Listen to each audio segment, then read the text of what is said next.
아무나 만나면 안 된다.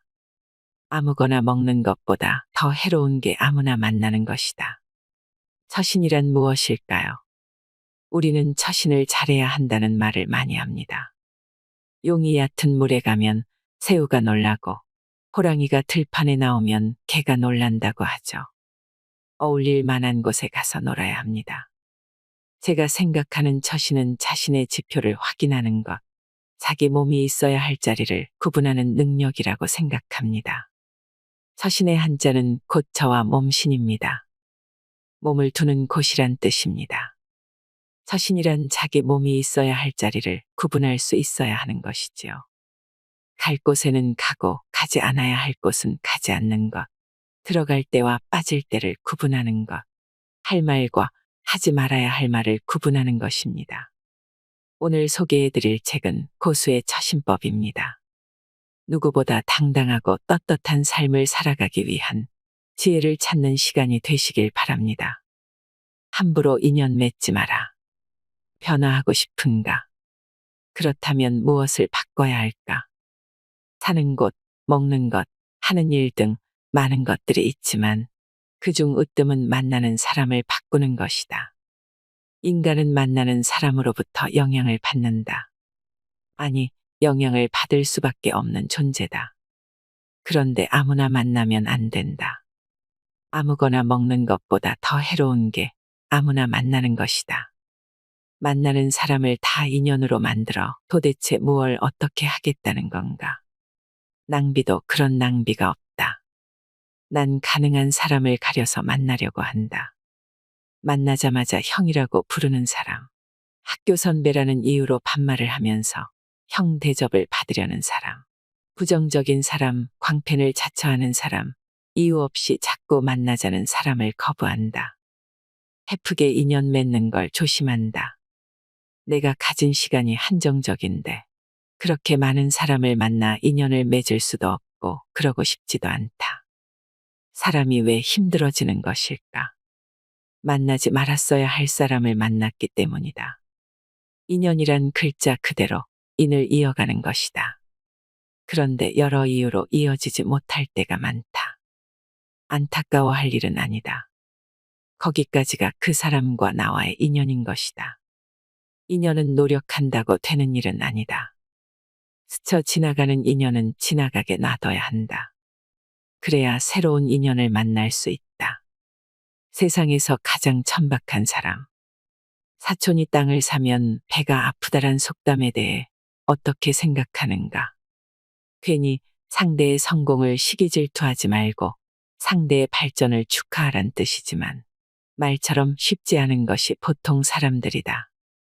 사실 남이 어려운 일을 당했을 때 같이 울어주기는 쉬워도 남에게 좋은 일이 있었을 때 마냥 진심으로 기뻐해주는 것은 힘든 일이다. 동시에 기억할 것이 있다. 사촌들이 배 아파할 것을 뻔히 알면서 논을 샀다는 사실, 또 산 사실을 나팔부는 사촌들도 문제란 것이다. 남부럽지 않게 혹은 남보란 듯이 사는 것을 인생의 유일한 목표로 삼는 것은 천박한 일이다.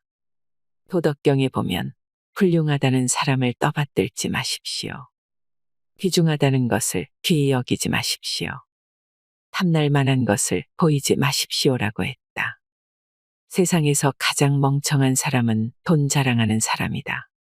밥 한 번 사지 않으면서 돈 자랑하는 사람으로 인해 수많은 사람들이 시험에 든다. 얼마 전 부자 친구를 만나 열받고 온 아내를 보며 든 생각이다. 조심해야 할 사람들. 가지고 싶은 것은 한없이 많은데 아무것도 하고 싶어 하지 않는 사람. 뭔가를 바라지만 아무것도 주고 싶지 않은 사람. 남의 것은 물 쓰듯 쓰려 하지만 자기 것은 너무나 아까워하는 사람. 자신 외에는 아무 관심이 없는 사람. 강한 사람 앞에서는 약하고 약한 사람 앞에서는 강한 사람. 무지하지만 확신에 차 있는 사람. 자신 외에는 다 도둑놈이라고 생각하는 사람. 흘러간 옛 노래만을 쉼없이 부르는 사람. 부모를 위해서는 아무것도 안 하지만 부모 모시는 일을 끊임없이 비판하는 사람. 아무것도 안 하다 남이 뭔가를 하면 안 되는 1000가지 이유를 조리있게 되는 사람. 국민을 위한다면서 실은 자신만을 위하는 사람. 말과 행동이 완벽하게 다른 사람. 남과 자신을 재는 잣대가 확실하게 다른 사람 등등. 이런 사람을 조심해야 한다. 문제 해결 방법. 문제를 해결할 때는 두 가지 방법이 있다. 하나는 문제와 정면 대결하는 것이고, 다른 하나는 직접 문제를 해결하는 대신 다른 문제를 통해 자기 문제를 해결하는 것이다. 내 문제를 잠시 놔두고 다른 사람 문제를 해결하기 위해 애를 쓰는 것이다. 자기 문제에 빠져 있으면 자기 문제를 객관적으로 보기 어렵다. 잠시 그 문제를 잊고 다른 사람의 문제 해결을 위해 노력해 보라. 남을 돕다 보면 의외로 자기 문제를 해결할 수 있다. 남의 심각한 문제를 보면 자기 문제가 하찮게 보일 수도 있다. 마음 치유도 그렇다. 마음을 치유하려면 먼저 몸을 치유해야 한다. 우울증 환자들은 움직이려 하지 않는다. 만약 환자를 밖으로 데리고 나와 걷게 한다면 치료가 가능하다. 운동을 하면 밥맛이 생기고, 밥맛이 생기면 삶의 의욕도 생기기 때문이다. 집착한다고 얻어지는가?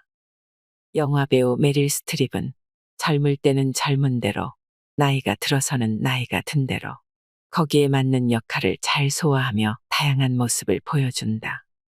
무엇보다 얼굴에 손 떼지 않는 자연스런 모습이 좋다. 한국 연예인 중 얼굴에 손을 대서 망가진 사람들이 여럿 있다. 외모가 중요한 그들이 외모에 집착해 성형하는 것은 이해가 된다. 늙어가는 자기 모습을 인정하기 싫고 조금이라도 예뻐지고 싶어 그랬을 것이다. 그렇지만 결과는 전혀 아니다. 그들은 표정으로 먹고 사는 직업이다. 다양한 표정을 통해 감정을 표현해야 한다. 그런데 주름을 없애기 위해 재산 목록 1호인 표정 근육을 마비시킨 것이다. 참으로 어색하다. 어쩌다 저런 선택을 했을까? 본인은 결과에 만족하고 있을까? 정말 궁금하다. 뭐든 집착하는 것은 좋지 않다. 집착한다고 얻어지는 것도 아니다. 돈을 쫓는다고 돈이 생기는가? 사람만 추해질 뿐이다. 사랑에 집착한다고 그 사랑이 내게 오는가? 오던 사랑도 도망간다. 자기 얼굴에 집착할수록 얼굴은 망가진다. 건강에 가장 해로운 것은 건강에 지나치게 신경 쓰는 것이다. 나는 주름을 없애는 대신 아름다운 주름을 갖고 싶다. 기쁨은 어디에서 존재하는가? 우리는 자신을 너무 사랑한다. 자기 문제에만 집중한다. 당연히 다른 사람은 눈에 들어오지 않는다. 기쁨을 위해서는 내 문제를 벗어나 다른 사람 문제를 볼 수 있어야 한다. 그럼 내 문제도 해결되고 그 과정에서 기쁨도 느낄 수 있다. 앤서니 힌튼이란 사람이 있다. 그는 억울한 누명을 쓰고 감옥에서 무려 30년을 살았다. 처음 4년간은 분노한 나머지 아무 말도 하지 않고 아무하고도 사귀지 않았다.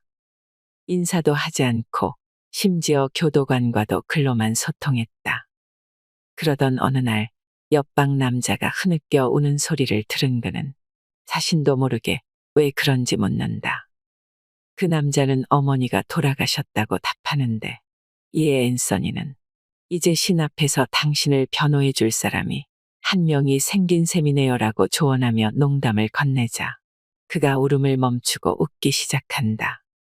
이후 그는 자기 문제가 아닌 다른 사람 문제에 집중한다. 그러면서 깜빵에 기쁨이 넘친다. 사형 선고를 받은 54명의 수감자와 교도관에게 좋은 선생이 된다.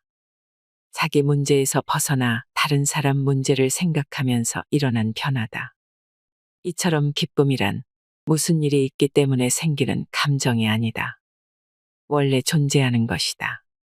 그런데 여러 이유로 발견하지 못하고 있을 뿐이다. 생각하지 말아라. 인간은 생각하는 동물이다. 하루에도 5만 가지 생각이 왔다 갔다 한다. 하지만 생각이 반드시 좋은 것은 아니다. 그 생각 중 많은 부분은 쓸데없는 생각이다. 사는데 해가 되는 생각도 많다. 생각이 많으면 몸이 나빠진다. 갖가지 생각이 소용돌이치면 다른 정보가 들어올 수 없다. 무언가 마음에 걸린 상태에서 영화를 보면 영화가 눈에 안 들어온다. 이게 생각병이다. 하는 일에 대해 생각하는 힘을 길러서는 안 된다. 오히려 정반대여야 한다. 문명은 무엇을 하는지 생각하지 않고 행동할 때, 그리고 그런 횟수가 많아질 때 진보해 왔다. 철학자 화이트 헤드의 말이다. 매 순간 무언가를 의식하고 행동한다면 우리는 살 수 없다. 너무 많은 에너지를 사용하기 때문이다. 생각하지 않고 살아도 별 무리가 없는 상태로 만드는 것이 우리의 과제이다. 몸을 힘들게 하라. 우리는 쓸데없는 생각과 걱정을 너무 많이 한다. 시험 걱정, 취직 걱정, 자식 걱정, 나라 걱정. 걱정이 밑도 끝도 없다. 회사에서는 휴가 가서 어떻게 놀까 생각하고, 휴가지에서는 회사에 별일 없을까 생각한다. 이는 휴가를 간 것도 아니고 일을 하는 것도 아니다. 생각을 많이 하면 뭔가 한 것 같지만 사실 아무것도 안 한 것이다. 아이들은 다르다. 아이들은 그때그때 최선을 다한다. 북한의 위협도 주가 폭락도 중요하지 않다. 그들에겐 지금 이 순간이 제일 중요하다. 쓸데없는 생각이 없기 때문에 어린 시절에는 시간이 천천히 간다. 잡생각을 버리는 방법 중 하나는 몸을 힘들게 하는 것이다. 헉헉거리며 높은 산을 오르다 보면 생각은 사라진다. 내 호흡과 힘든 몸만을 생각한다. 절벽에 매달려 절벽을 오르는 사람에게 미래는 관심사가 아니다. 오로지 밧줄을 잡고 오르는 것만 생각한다. 잡생각이 많다는 건 그만큼 몸이 편하다는 증거이다. 인생에서 내려놓아야 할 4가지. 말센스라는 대화법에 관한 책을 재미있게 읽었다. 주인공이 되려고 하지 마라. 선생님처럼 가르치려고 하지 마라. 덤불숲에 들어가 헤매지 마라. 잘못했다면 바로 사과를 하라 등등. 대화에 관해 우리가 흔히 저지르는 실수들을 잘 묘사했다. 이 책을 읽고 많은 사람들이 자기 잘못을 뉘우쳤다. 나 또한 마찬가지다. 늘 주인공이 되려 했고 늘 누군가를 가르치려 했다. 남의 이야기를 가로채 알량한 내 경험을 늘어놓기 바빴다. 대화를 할 때 가장 조심해야 할 게 무엇일까? 충조평판이다. 충고나 조언하는 것, 평가나 판단을 내려놓아야 한다. 상대는 충고를 원하지 않는데 우리는 기꺼이 충고를 한다. 그럼 둘 사이에 금이 간다. 상대가 원하지 않는 충고는 원수가 되는 지름길이다. 평가와 판단도 그렇다. 상대를 잘 알지도 못하면서 혼자 미루어 짐작하고 판단하고 평가한다. 다른 사람과 제대로 소통하기 위해서는 평가와 판단을 내려놓아야 한다.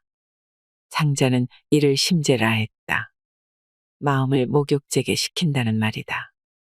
상대의 말을 들을 때 자기 생각으로 가득 차 있으면 상대 말이 들리지 않는다.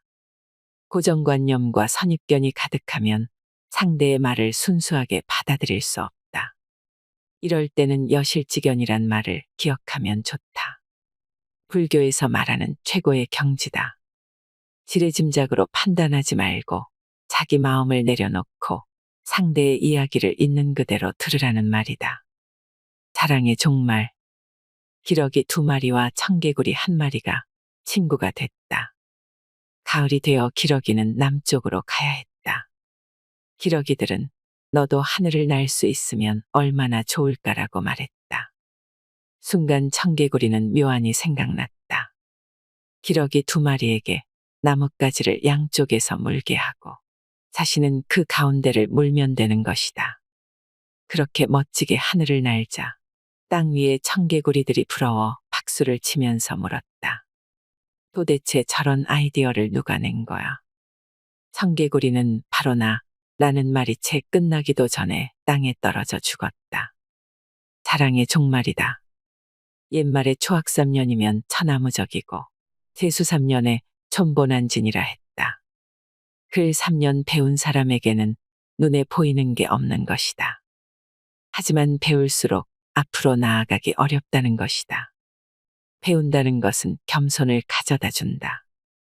무섭다는 걸 알게 해준다. 그래서 무식한 사람이 용감한 것이다. 지혜로운 자는 자기 지혜를 자랑하지 말고 강한 자는 자기 힘을 자랑하지 말며 부자는 자기의 부유함을 자랑하지 마라. 자랑하는 사람은 나를 이해하고 아는 것과 그리고 내가 자비를 베풀며 옳고 공정한 일을 행하는 여호와임을 아는 것으로 자랑하라. 나는 이런 것을 기뻐한다. 선지자 예레미야의 말이다. 분수를 지켜라. 좋은 신발이란 어떤 신발일까? 큰 신발. 아니다. 자기 발에 맞는 신발이 좋은 신발이다. 집도 그렇고 차도 그렇다. 집이 식구에 비해 너무 크면 사람이 집에 눌린다. 작은 사람이 너무 큰 차를 몰면 차만 보이고 사람은 보이지 않는다. 자리도 그렇다. 인생 최대의 비극은 그릇이 되지 않는 사람이 큰 자리에 앉는 것이다. 주변 사람에게도 민폐지만 본인이 최대 희생자다. 누구보다 자신이 그 사실을 잘 알기 때문에 괴롭다. 사람들 입에 오르내리게 된다. 마음고생도 심하고 추락의 공포를 느끼며 살 수밖에 없다. 자신의 작은 그릇을 숨기는 것도 힘이 든다.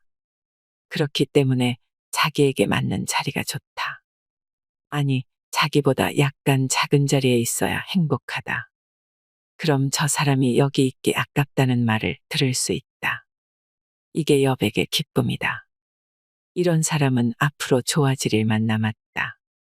그게 분수를 지키며 사는 길이다. 성인군자란 이런 사람이다.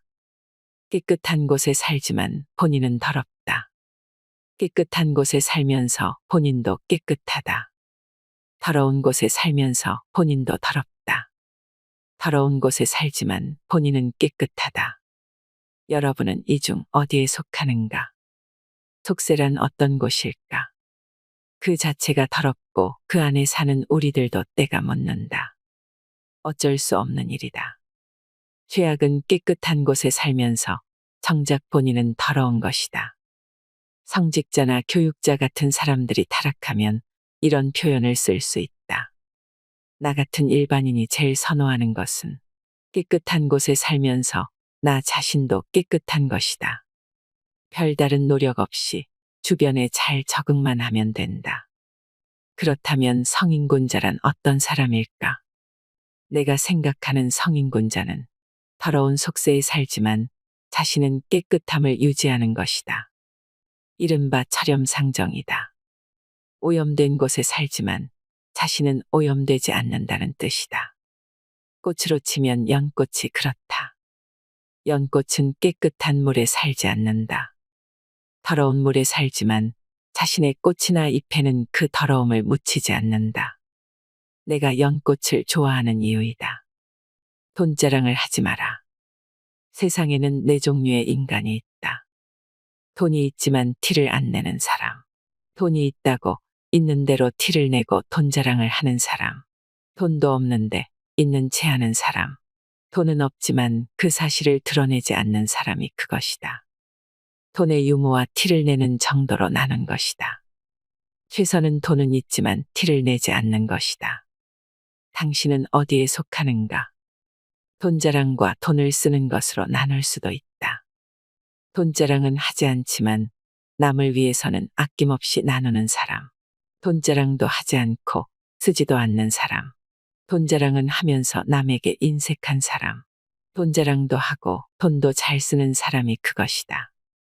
최선은 돈자랑은 안 하지만 남을 위해 쓰는 사람이고 최악은 돈자랑만 하고 남에게 인색한 사람이다. 시간만 나면 장소를 불문하고 돈자랑하는 사람이 있다.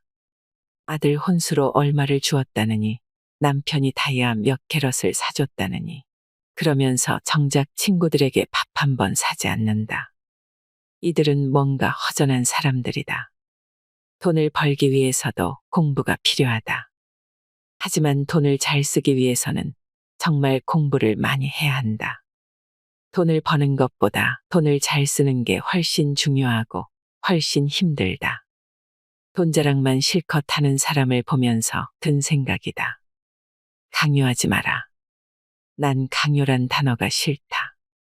강요는 글자 그대로 강제로 요구하는 것이다. 상대는 그러고 싶지 않은데 자꾸 그러라고 요구하는 것이다. 술자리에서 이런 일이 자주 일어난다. 술병을 들고 돌아다니며 사람들에게 술을 강권하는 사람들이 있다. 술을 좋아하는 사람에게 권하는 건 괜찮지만 원하지 않는 사람, 술 못하는 사람에게 그러는 건 일종의 폭력이다. 난 회식 자리 전에 아예 이렇게 말한다. 절대 술을 강요하지 맙시다. 우리 먹을 술도 없는데 왜 쓸데없이 술이 싫다는 사람에게까지 권합니까? 그들 일은 그들에게 맡기고 술 좋아하는 우리들이나 실컷 마셔요. 그럼 술을 안 하던 사람이 술을 달라고 하는 경우도 생기면서 분위기가 좋아진다.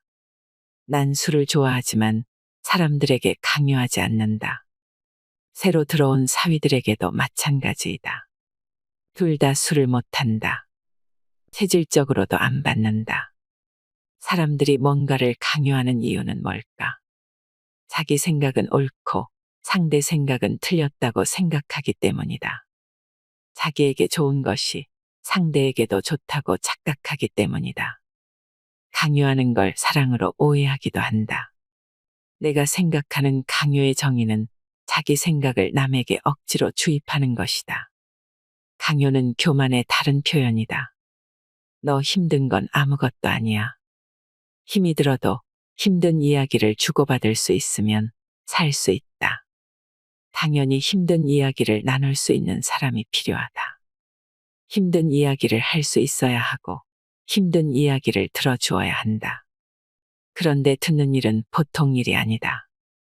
가끔 듣는 건 괜찮지만 만날 때마다 들어야 한다면 그건 고통이다. 그럼에도 힘든 이야기를 잘 들어주는 일은 성숙한 사람만이 할 수 있는 가치 있는 일이다. 오랜만에 힘든 이야기를 하면 기다렸다는 듯이 너 힘든 건 힘든 것도 아니야. 내가 더 했어 하면서 기다렸다는 듯이 자기 힘든 이야기를 꺼내는 사람이 있다. 남의 고통을 빌미로 자기 힘들었던 이야기를 하고 싶은 모양이다. 위로 좀 받고 싶어 힘든 이야기를 꺼냈는데 내가 거꾸로 그를 위로할 지경이다. 대로 주고 말로 받는 상황이다. 마치 누가 더 힘들었나를 겨루는 것 같다. 맛있는 대화를 위해서는 잘 들어야 한다. 잘 듣는다는 건 그 사람 말에 집중하는 것이다. 그 사람이 한 말을 반복하고 그 사람의 심경을 말로 표현하고 질문을 하고 온몸으로 그 사람 말을 들어야 한다. 힘든 이야기를 듣고 기다렸다는 듯이 자기가 더 힘들었다고 말하는 건 상대를 모욕하는 일이다. 힘든 상대를 더 힘들게 하는 행위이다. 선선한 사람이 되어라. 까칠하고 까다로운 사람이 있다. 이런 사람들은 뭐 하나 그냥 넘어가는 법이 없다. 자기 안테나에 뭔가 걸리면 꼭 짚고 넘어가야 직성이 풀린다. 이런 것에 자부심까지 느끼는 것 같다. 같이 외식을 해도 조미료를 많이 썼다. 생선회가 신선하지 않다. 난 텍스타일을 보면 알 수 있다. 조명이 너무 밝다. 직원이 불친절하다라고 하면서 트집을 잡고 집들이 하는 집에서조차 음식 평론가처럼 짠이 신이 덜 익었느니 하면서 음식 타박을 한다. 이런 사람과의 만남은 신경이 쓰인다. 식당 선정도 함부로 할 수 없다. 기름진 건 싫다니까 중식은 안 되고 날 것도 안 되니 일식도 사절이고 잣대고 포대면 남는 건 한식뿐이다. 시끄러운 것도 싫고 양이 많아도 안 되고 적어도 안 되고 비싸도 안 되고 저렴해도 안 된다고 하니 정말 갈 곳이 마땅치 않다. 당연히 그 사람과의 만남이 줄어든다. 그런데 왜 이들은 까다로울까? 태생적인 면도 있지만 까다롭게 구는 걸 통해 자신이 다른 사람보다 낫다는 걸 증명하려는 것이다. 나는 그렇게 호락호락한 사람이 아니란 걸 알리고 싶은 것이다. 하지만 결과는 완전 반대다. 모두가 기피하는 사람이 될 뿐이다. 어느 자리에서도 환영받지 못하는 사람이 되고 만다. 이런 사람을 전문 용어로 진상이라고 부른다. 아무리 노력해도 안 되는 일. 아무리 노력해도 안 되는 일이 있다. 사랑이 그렇다. 사랑은 노력으로 되지 않는다. 그 사람이 맘에 든다고 접근하고 들이댈수록 그 사람은 기겁하며 도망친다. 사랑할 사람이면 별 노력하지 않아도 나를 사랑할 것이고, 그렇지 않은 사람이라면 아무리 노력해도 소용없다. 있는 것도 그렇다. 자식을 잃은 사람, 애인과 결별한 사람에게 잊으라고 이야기한다. 쓸데없는 조언이다. 있는 것은 노력으로 할 수 있는 일이 아니다. 그건 시간만이 해결할 수 있다. 누구나 부자가 되고 싶어 하지만 부자가 되는 사람은 극히 일부분이다. 하지만 마음 편히 사는 일은 누구나 할 수 있다. 마음을 고쳐먹는 데는 비용이 들지 않기 때문이다. 할 수 있는 일에 힘을 쓰고 할 수 없는 일을 포기하는 것이 지혜이다. 세상에는 세 종류의 일이 있다. 내가 할 일, 남이 할 일, 하늘이 할 일이 그것이다. 노력한다고 모든 일이 되는 것은 아니다. 지혜는 그걸 구분하는 것이다. 안 되는 건 안 된다. 세상에 불가능은 없다. 내 사전에 포기란 없다. 포기는 김장할 때나 쓰는 말이다. 안 되면 되게 하라는 말은 내가 듣기 싫어하는 말이다. 세상에 그런 말도 안 되는 소리가 어디 있는가? 어떻게 불가능이 없는가? 오히려 가능한 일이 적다. 포기할 때는 포기해야 한다. 안 되는 일은 안 되고 될 일은 된다. 될 놈은 뭘 해도 되고 안 될 놈은 무슨 수를 써도 안 된다. 안 되는 일을 무리하게 하다 보면 꼭 탈이 나게 마련이다. 안 될 놈이 용을 쓰다 보면 꼭 문제가 생긴다. 사람 관계도 그렇다. 나를 좋아하는 사람은 나를 좋아할 것이고, 원래 나를 미워하는 자들은 내가 노력해도 여전히 나를 미워할 것이다. 이런 건 노력의 경지가 아니다. 그런 면에서 무르르듯 사는 것이 좋다. 아이와 어른의 차이. 아이인지 어른인지 구분하는 방법 중 하나는 중심에 누가 있는지를 보는 것이다. 아이들은 내 안에 오로지 나만 있다. 배고프면 울고 맘에 들지 않으면 징징댄다. 남이야 어떤 상황이건 개의치 않는다. 오로지 자기만 생각한다. 나이가 들면 남들이 눈에 들어오기 시작한다. 배가 고파도 남을 의식해 참고 기분이 나빠도 함부로 성질을 부리지 않는다. 철이 드는 것이다. 그런데 돈과 권력이 생기면 다시 아이가 되기 쉽다. 사람들이 눈에 보이지 않고 오로지 자신의 편함과 유익만 보인다. 세상은 다 자신을 위해 존재하고 지구도 자기를 중심으로 돌아가야만 한다. 맞벌이하는 며느리에게 요리까지 잘할 것을 요구하는 시어머니, 음식점에서 온갖 까탈을 부리는 사람, 골프장 캐디를 함부로 대하는 아저씨, 직장 생활에 지친 자식들에게 온갖 사례를 들면서 효도를 강요하는 부모, 아파트 경비나 백화점 직원에게 못되게 구는 사람들이 그렇다. 이들은 덩치만 큰 아이다. 기저귀만 차지하는 철부지다. 서신의 핵심은 측은지심이다. 나는 물론 다른 사람을 측은한 마음으로 볼 수 있어야 한다. 하나의 소중한 인격체로 보고 누군가의 아버지고 어머니라는 생각을 해보라. 어떻게 반말이 나오고 함부로 그를 대할 수 있겠는가? 피해야 할 성격 5가지. 손자병법에 나오는 피해야 할 5가지 성격이 있다. 첫째, 필사가살이다. 죽기를 각오하고 달려드는 경우 실제 죽을 수 있다. 여포의 별명은 날아다니는 장수이다. 상대할 사람이 없었다. 결국 이 용감함 때문에 부하에게 묶여서 죽임을 당했다. 둘째, 필생가로이다. 어떻게든 살려고 하면 포로가 될 수 있다. 여기 붙었다 저기 붙었다 하는 위인이다. 자기만 살려 하면 결국 자기도 죽고 상대도 죽는다. 셋째, 분속가모이다. 쉽게 썽을 내면 모욕을 당한다는 것이다. 장비가 그렇다. 관우가 죽었을 때 병력을 이끌고 가면서 범강과 장달에게 흰옷과 흰 깃발을 사흘 만에 만들라는 무리한 요구를 했다. 불가능하다고 말하자 화를 내면서 두 장수를 묶어 때렸다가 결국 두 장수에 의해 죽는다. 넷째, 염결가욕이다. 지나치게 깨끗하면 욕됨을 당할 수 있다는 것이다. 다섯째, 애민가번이다. 부하나 사람을 너무 사랑하면 번민이 있을 수 있다는 말이다. 핵심 메시지는 바로 지나침이다. 과유불급은 그래서 진리 중 진리이다. 건강에 가장 해로운 것. 건강에 제일 해로운 것이 뭐라고 생각하는가? 건강에 대해 지나치게 걱정하는 것이다. 주변에 그런 사람들이 제법 있다. 운동도 하지 않고 식사도 조절하지 않고 오로지 건강에 대해 걱정하고 검진에 목숨을 건다. 그 사람이 건강을 위해 하는 유일한 건 걱정과 검진이다. 난 그런 사람을 볼 때마다 의구심이 생긴다. 저런다고 건강이 좋아질까? 그렇게 건강해지고 싶으면 건강에 좋은 운동이나 식사 조절을 하지 왜 저렇게 검진에 집착할까? 그 사람을 보면 다양한 게 연상된다. 아이 공부를 대신해주면서 아이 성적이 오르기를 기대하는 부모.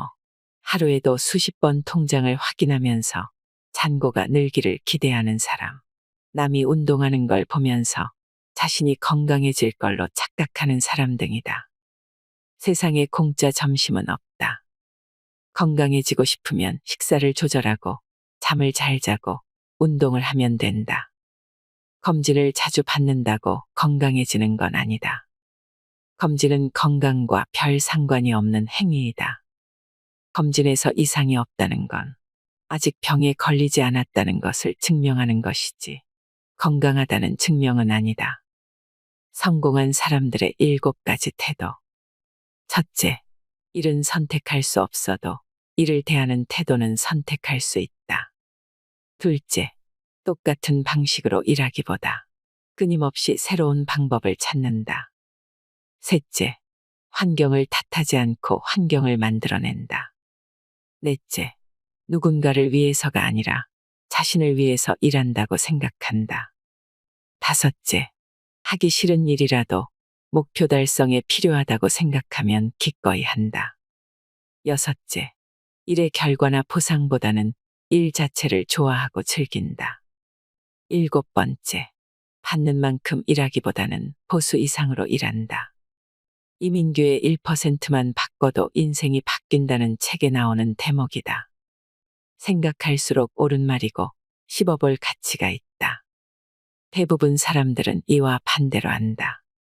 입을 쭉 내밀고 기존 방식대로 일하고 환경을 탓하면서 마치 남을 위해 일한다고 생각하고 하기 싫은 일은 기피하고 딱 받는 만큼 일한다. 그래서 성공한 사람이 적은 것 같다. 일희일비하지 마라. 고수와 하수를 구분하는 방법 중 하나는 감정기복이다. 하수일수록 일희일비하고 감정기복이 심하고 고수는 그렇지 않다. 성숙할수록 일관성이 있고 쉽게 흔들리지 않는다. 거의 화를 내지 않는다. 미국 메이저리그에 속한 선수와 마이너리그에 속한 선수의 차이는 하늘과 땅 차이다. 극소수의 선수만이 메이저에서 뛰고 나머지는 그저 그런 상태로 선수 생활을 마감한다. 하지만 실력은 종이 한 장 차이인데 가장 중요한 건 감정 기복이다. 인류 선수는 슬럼프에 빠지거나 1군 선발에서 제외되더라도 감정을 드러내지 않는다. 속이 상해도 내색하지 않고 평정을 유지한다. 이치로가 대표적이다. 그는 담담한 태도로 유명하다. 삼진을 당해도 태어나고 홈런을 쳐도 신난다는 포즈를 취하지 않는다. 경기에 집중할 뿐 경기 결과에 일희일비하지 않는다. 삼지의 교훈이 있습니다. 지명과 지뢰 그리고 지연이 그것입니다. 지명은 자기 운명을 아는 것입니다. 본인의 소임과 정체성을 확고히 하고 처신하란 말입니다. 지뢰는 예의를 지키고 그에 맞는 행동을 하라는 말이고, 지연은 말을 적절하게 하고 들을 줄 아는 소통 능력을 말하지요. 삼지의 교훈을 찾는 뜻깊은 시간이 되셨길 바랍니다. 이상으로 인생의 품격이었습니다. 하루하루 당신의 품격이 더 빛나길 바랍니다.